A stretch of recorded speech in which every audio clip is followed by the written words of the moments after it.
Hello, Dana, and welcome to the World Vegan Travel Podcast. I'm thrilled to have you on today. Thank you so much.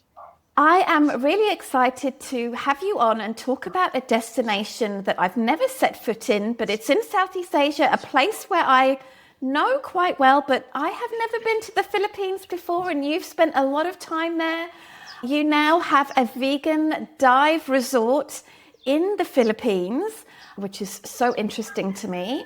Would you mind sharing the story of what brought you up to this point? Because I know there were a lot of twists and turns to bring you here. Yeah, definitely. And it wasn't even something that I had planned. So it's one of my favorite stories to tell, actually, because it feels so random. But I had met a couple from the United States in Canada, and they owned a resort here in the Philippines. And through some random kind of circumstances, they ended up needing a head chef, an executive chef at their resort, which I wasn't. I'm not a chef at all. But I told her that I really liked cooking, and she was like, you should just apply, which now seems so crazy. I did apply, obviously, and I got the job as an executive chef here. So I basically uprooted my life and moved to the Philippines and really fell in love with it. During the pandemic, I lost my job there because obviously all the hotels were closed down and there was just no need to have an executive chef at that time. And so I actually started my vegan restaurant as a home-based food delivery service. So yeah, it was very humble beginnings. I would just release one menu per week, and then I would make all the food. I'd have pre-orders, make all the food, and then just deliver it once at like 5 p.m. or whatever. And then my friends were building a resort and asked if I wanted a restaurant on site. They actually ended up having a bit of a falling out. And so my business partner asked me if I wanted to be part of the whole thing. And so I said yes. So yeah, it was just a matter of kind of, I don't know if it's being in the right place at the right time, but definitely welcoming opportunities to come in kind of no matter what they look like, I think. I love that. And I believe you've been involved in the hospitality industry for a very long time. Is that right? Yeah, I've had a lot of jobs, but mainly whenever I need to fall back on something, I always go back to hospitality. So started as a dishwasher, worked my way up, and then was like bar manager and various different roles throughout my career. So we're going to be talking today about an 18-day itinerary for the Philippines, including getting listeners to get their PADI open water certification, because it really is such an amazing destination for diving. So why don't you just tell us a little bit about what makes the Philippines such a great destination for diving, and tell us more about your dive resort, because a vegan dive resort, there's not that many of them. I've looked. So we're going to be talking about this 18-day itinerary in the Philippines, and the first few days are going to be getting the open water PADI license. So let's just talk through what those 3 days are like. What is it like being on your dive resort? Where is your dive resort, for one thing? And then also, what is it like to get a PADI open water license certification? Yeah, for sure. So it takes about 3 days, and the open water certification allows you to dive to about 18 meters. But it starts out really, really slowly. You have an instructor who helps guide you through all the steps. There's some e-learning. There's some videos to watch as well. And then there's obviously practical inside the water. And you basically learn a set of skills, and it progresses as you progress through the course. So you start out in very, very shallow water so that you kind of get comfortable, because it can be quite challenging, I think, to get your open water. It was for me, which is why I love the idea of having it done like kind of in a group setting where you already have things in common with people. Like a travel vacation with a group of people, what better way to start it than by learning something new and then kind of, continuing on your journey with that. So it's a very interesting experience for sure to start your open water. But really rewarding. The one thing that I wish is that I would have done mine a lot earlier. I don't know how to describe the feeling to someone who hasn't actually tried before, but it's really a very interesting thing to learn to breathe underwater and overcome your brain in a lot of ways. Yes, I did my open water diving certification a very long time ago, like more than 20 years ago. And then I did my advanced water maybe 14 years ago. And I have gone diving as a vegan. I haven't done that many dives outside of my course. And I will say that when I was diving as a vegan, it was really quite a different experience than it was before I went vegan. And I just think I was filled with wonder and appreciation that I probably wouldn't have had before, of the ecosystems that are down there and just the incredible animals, and being able to see them and interact with them, and, you know, not touching them, but, you know, have eye contact with them, etc. It really is quite a special thing to be able to do. And, you know, if you like going and seeing wildlife in nature, whether it's going on safaris or just going hiking and looking at birds or whatever it is, you're probably going to love diving, assuming, of course, you can relax enough to enjoy it and not be too freaked out or overcome any fears that you might have. I know a lot of people are a little bit fearful. That's a huge one. And the other one that always gets people, I mean, not always, but can be very challenging, is the mask removal. So that one always takes people some practice, because it's a very strange feeling. The whole thing in general is such a strange feeling. And that particular skill is very, very challenging for some people. So I think that's another reason to do it with like a good group of people that you are feeling comfortable with, and that you kind of have a bond with and a connection with. Okay, so we have got day 1, day 2, and day 3. We now are fully open water certified, and we can take that with us for the rest of our lives. So I'm wondering if there are any really great restaurants that you might like to check out while you're diving.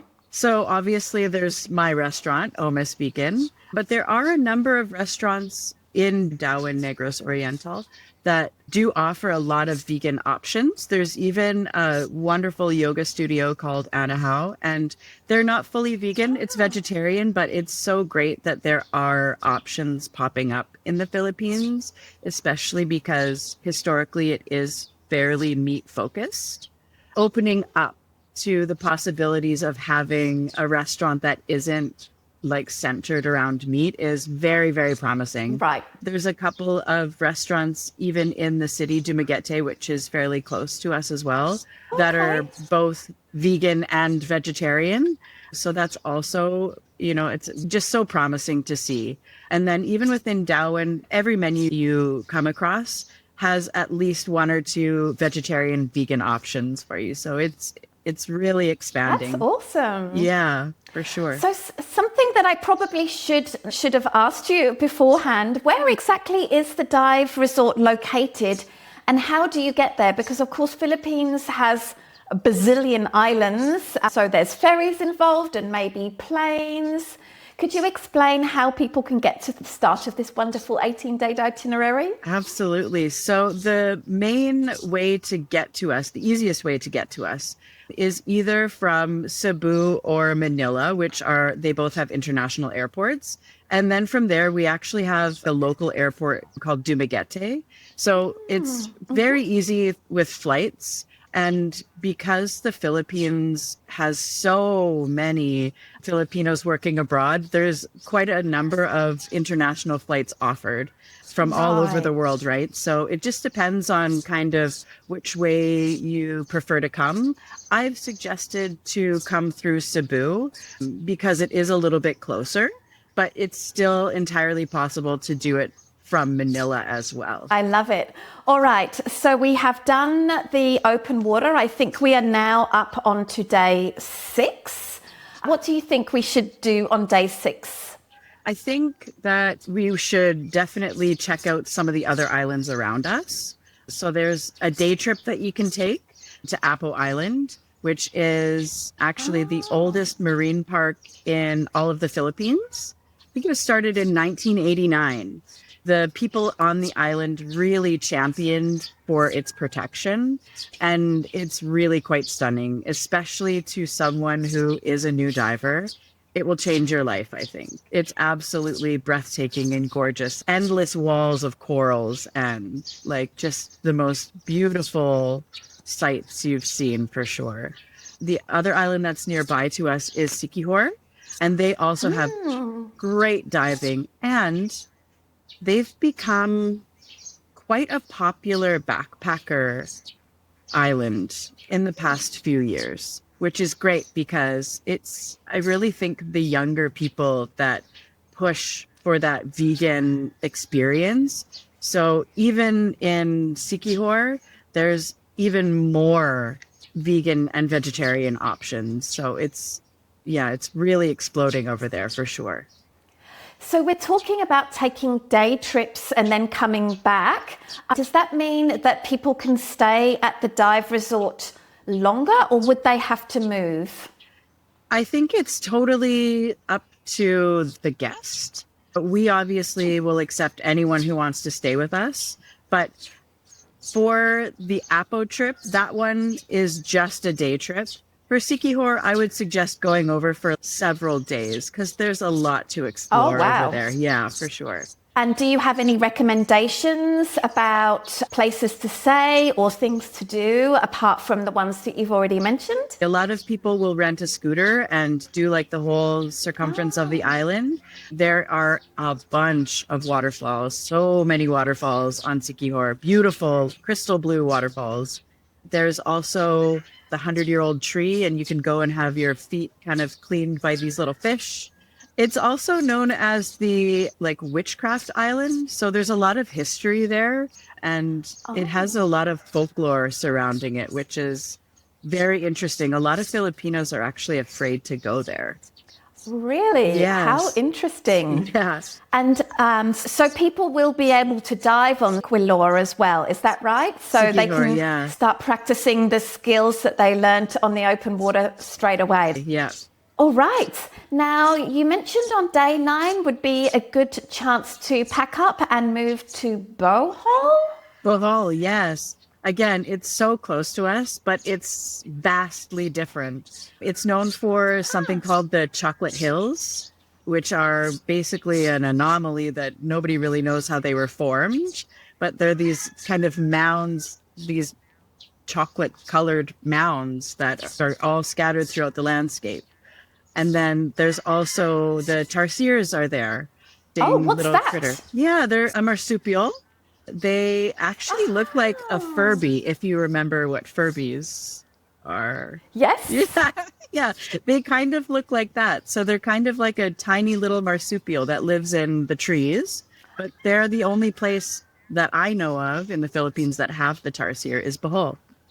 That you sent me, and they're like a slow loris. That's awesome. Are they nocturnal? That. I think they are nocturnal. Yeah, they have very large eyes and they eat bugs. Do you have any recommendations for places to stay or dive centers to check out or restaurants that are friendly for vegans? So Alona Beach is a great area, very touristy, and it really will provide you with everything you need. You can stay there. There's a lot of beachfront there as well, and tons of restaurants that do offer vegan and vegetarian options. The other really cool thing is there's a lot of island hopping from there that you can do as well. I love that. Yeah, and so there's sandbars and also diving that you can do. And one cool thing about diving there is that you can see the giant clams, which are now protected, but they're massive clams. Some of them are a meter wide. Like they're huge.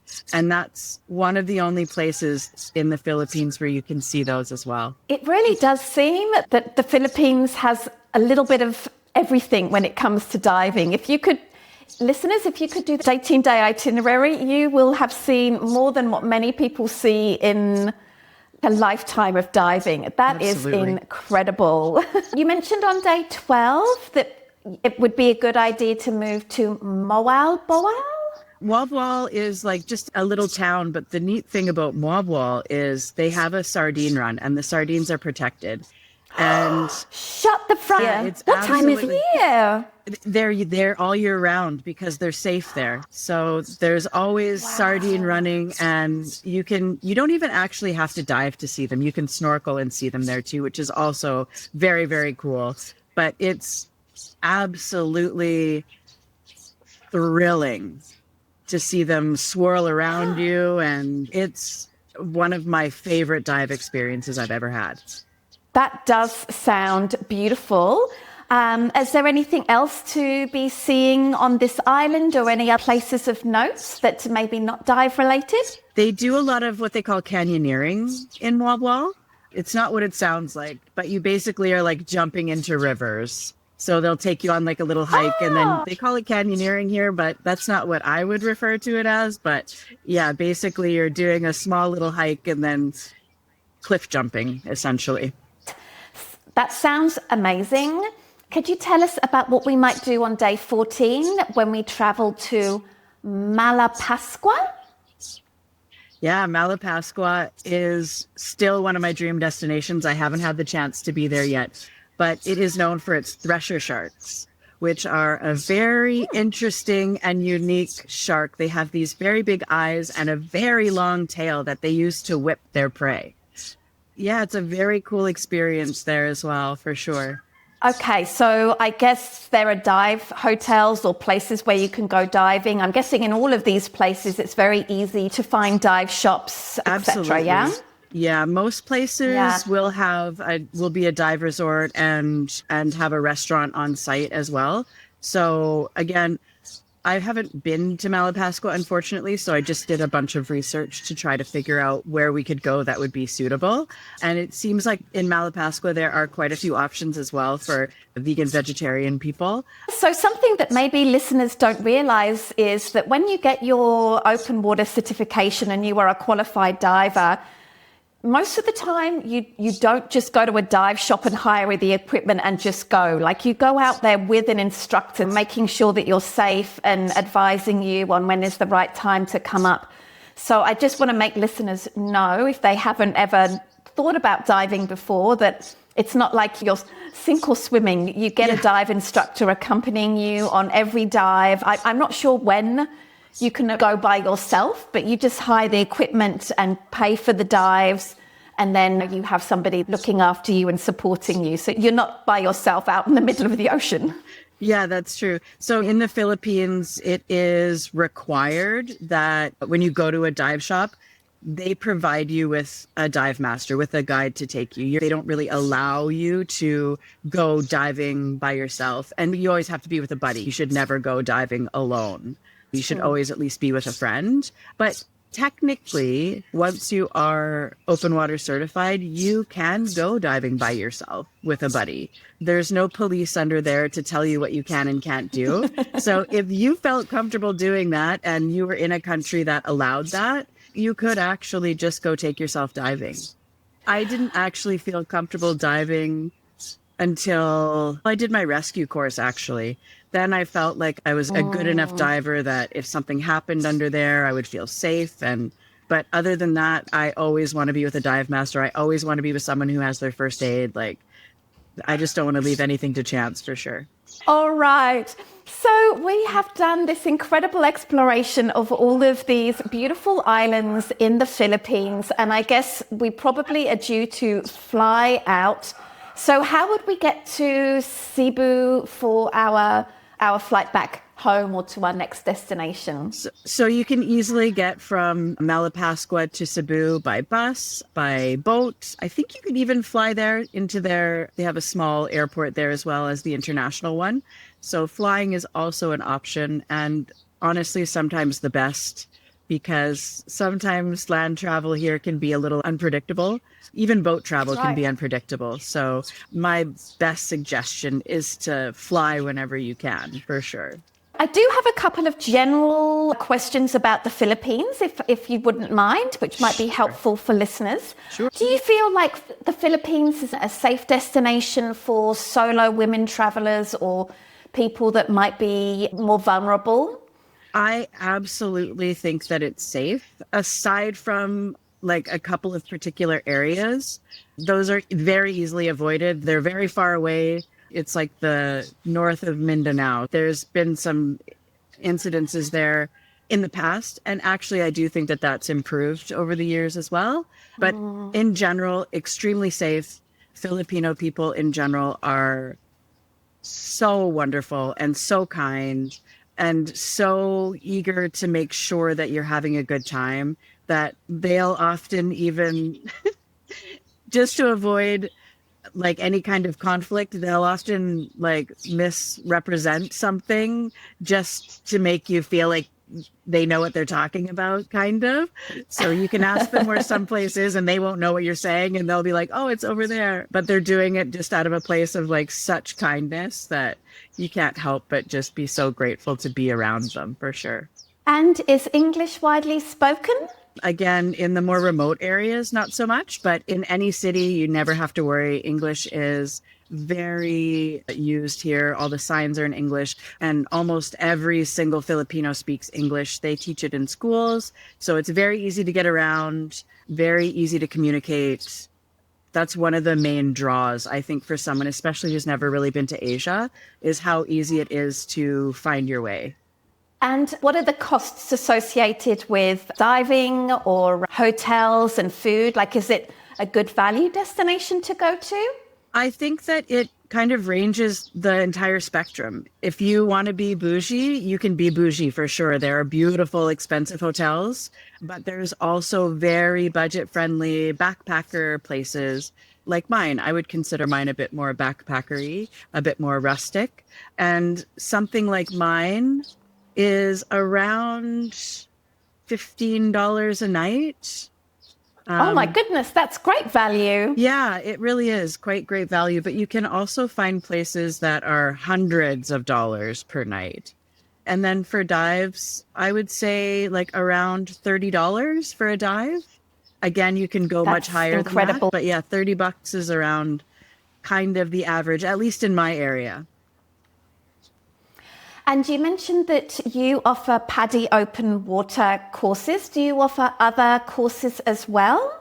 Yeah, we offer basically any course that PADI offers, aside from like, I guess the basic courses. So we don't teach instructors how to be instructors, but we teach like how to like deal with your buoyancy. There's also like your advanced course as well that you can take. There's a nitrox course that you can take. There's other specialties that we have that are exclusively like in our area. There's a turtle specialty that you can take to help you identify different turtles.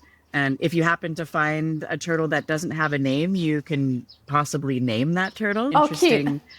Thing for sure. I really hope I can finally get to the Philippines one day and really get into diving again. As you've been talking, I've just been thinking to myself, wow, I really need to do this. I'm lucky enough that I get to go on safaris on a fairly regular basis, which is amazing. But I love going and seeing underwater as well. It's so special. And I'll be going to the Galapagos at the end of this year. And that's going to be amazing with 2 groups, but there's no diving. So you just do snorkeling with how we're going there, which is still amazing. But there's something a little bit different when you're going scuba diving for sure. Yeah, absolutely. So before we say goodbye, would you mind sharing with our listeners the name of your dive hotel and also the website and how people can learn more about what you're doing, join your email list, or all of those good things? Yeah, for sure. So the dive resort is actually called Dive Camp. You can find us at our website, which is divecamp.ph. And you can also follow us on Facebook and Instagram, which is Dive Camp Dauin. And then there's also the vegan restaurant, which is called OMUS Vegan. And it's omusvegan.com, very easy to find. We actually have a new venture that we're starting as well, which is a dairy-free creamery called the Fromagerie. Oh! Yeah, so I'm really working hard on that one. And that is, the website isn't up yet, but that will be thefromagerie.com as well. And then for OMUS, it's at OMUS Vegan for Instagram and Facebook. Fabulous. Dana, I want to thank you so much for taking the time to be on the podcast and sharing all of this really interesting travel inspo for our listeners. Thank you so much. Thank you so much.